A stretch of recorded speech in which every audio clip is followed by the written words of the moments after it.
शांति। 11 जून 2021 के साकार ईश्वरीय महावाक्य सुनेंगे। बाबा ने कहा, मीठे बच्चे, तुम अभी सच्चे सच्चे राजयोगी हो।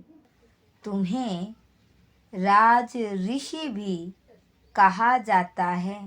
राज ऋषि माना ही पवित्र पर्सन है। तुम बच्चे मनुष्यों को माया रूपी रावण की दलदल से कब निकाल सकेंगे?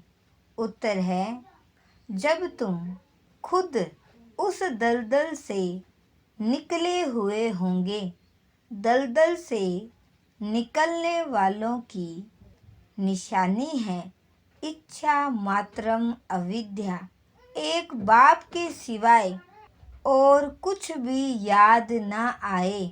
अच्छा कपड़ा पहने, अच्छी चीज खाएं, यह लालच ना हो। तुम पूरा ही वनवाह में हो। इस शरीर को भी भूले हुए मेरा कुछ भी नहीं है, मैं आत्मा हूँ। ऐसे आत्म अभिमानी बच्चे ही रावण की दलदल से मनुष्यों को निकाल सकते हैं। आज का गीत है, तू प्यार का सागर है। बाबा प्रश्न पूछते हैं, बच्चों की बुद्धि चलाने के लिए तुम कब से राह भूले हुए हो? कोई ने कहा द्वापर से, कोई ने कहा सतयुग से। जो कहते हैं द्वापर से भूले हुए हैं, वे रोंग हैं। सतयुग से राह भूले हैं। राह बताने वाला तो अभी तुमको एक बाप मिला है।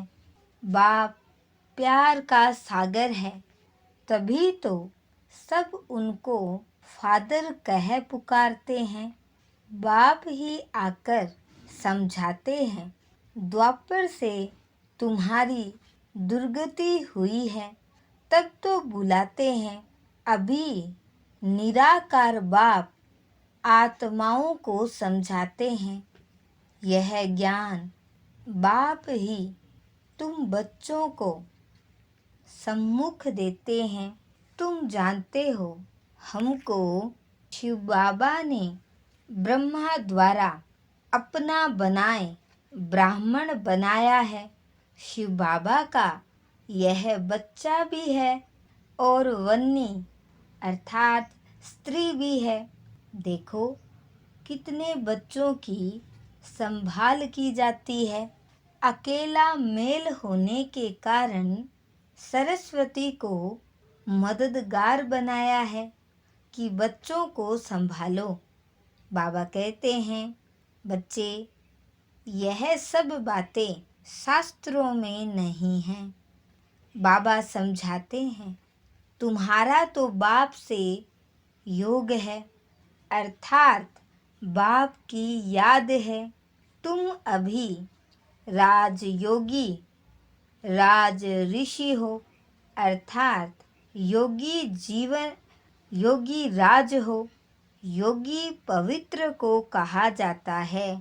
बाबा कहते, भगवान पढ़ाते हैं, यह समझे तब तो नशा चढ़े। जैसे स्कूल में ICS पढ़ते हैं तो कितना नशा रहता है। बाबा कहते, आत्मा कितनी छोटी है, पार्ट बजाते बजाते आत्मा थक जाती है। तब कहते हैं, बाबा राह बताओ तो हम विश्राम पाएं, सुख शांति पाएं। तुम सुख धाम में हो तो तुम्हारे लिए वहाँ सुख भी है और शांति भी है। बाबा समझाते हैं, शांति के 2 स्थान हैं, शांति धाम और सुख धाम। बाबा समझाते हैं, कोई कहते हैं हमको मन की शांति मिले, यह अक्षर भी रोंग है।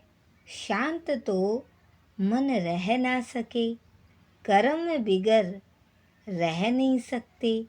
बाकी मन को महसूसता आती है, हम बाप से पवित्रता सुख शांति का वर्षा ले रहे हैं, तो खुशी होनी चाहिए।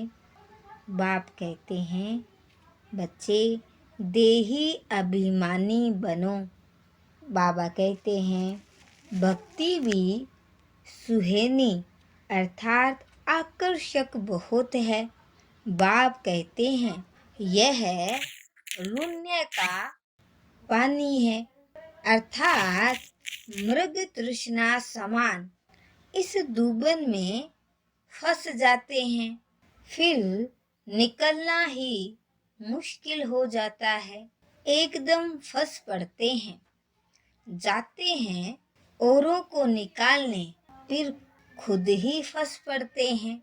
आश्यव्रत सुनंती कथंती औरों को निकालवंती, और चलते चलते फिर खुद ही फंस पड़ते हैं। बाप को भूल जाते हैं तो दूबन से निकालने में कितनी मेहनत लगती है। बाबा कहते हैं, तुम यहाँ जेवर आदि भी नहीं पहनो। ऐसे क्यों कहते हैं? इसके भी अनेक कारण हैं। कोई का जेवर गुम हो जाएगा तो कहेंगे वहाँ बीके को देकर आई है। बाबा बच्चों के कल्याण अर्थ कहते हैं कि तुम सदा समझो कि शिव बाबा समझाते हैं। बाबा ने भील और अर्जुन का भी मिसाल दिया है। जो बाप का बनकर बाप के साथ रहते हैं, उनको कहा जाता है अर्जुन। भील अर्थात बाहर रहने वाला तीखा चला गया। हर एक अपने को समझ सकते हैं कि हम बाबा को कितना याद करते हैं। धारणा के लिए मुख्य सार। फर्स्ट पॉइंट है, मेरा मेरा सब छोड़ अपने को आत्मा समझना है। आत्म अभिमानी रहने की मेहनत करनी है। यहाँ बिल्कुल वनवाह में रहना है। कोई भी पहनने खाने की इच्छा से इच्छा मात्रम अविद्या बनना है। सेकंड पॉइंट है, पार्ट बजाते हुए कर्म करते अपने शांति के स्वधर्म में स्थित रहना है। शांति धाम और सुख धाम को याद करना है। इस दुख धाम को भूल जाना है। आज का वरदान है, हर संकल्प समय शब्द और कर्म द्वारा ईश्वरीय सेवा करने वाले संपूर्ण वफादार भव।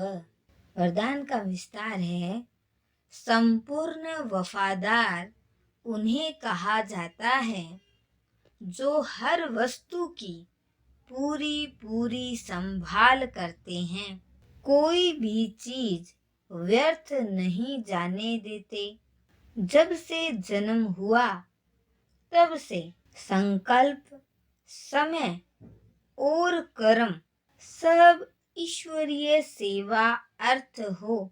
यदि ईश्वरीय सेवा के बजाय कहाँ भी संकल्प व समय जाता है, व्यर्थ बोल निकलते हैं या तन द्वारा व्यर्थ कार्य होता है, तो उनको संपूर्ण वफादार नहीं कहेंगे। ऐसे नहीं कि 1 सेकंड व 1 पैसा व्यर्थ गया तो क्या बड़ी बात है। नहीं, संपूर्ण वफादार अर्थात सब कुछ सफल करने वाले।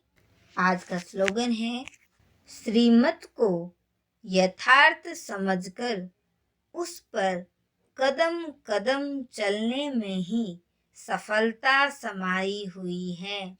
अच्छा, ओम शांति।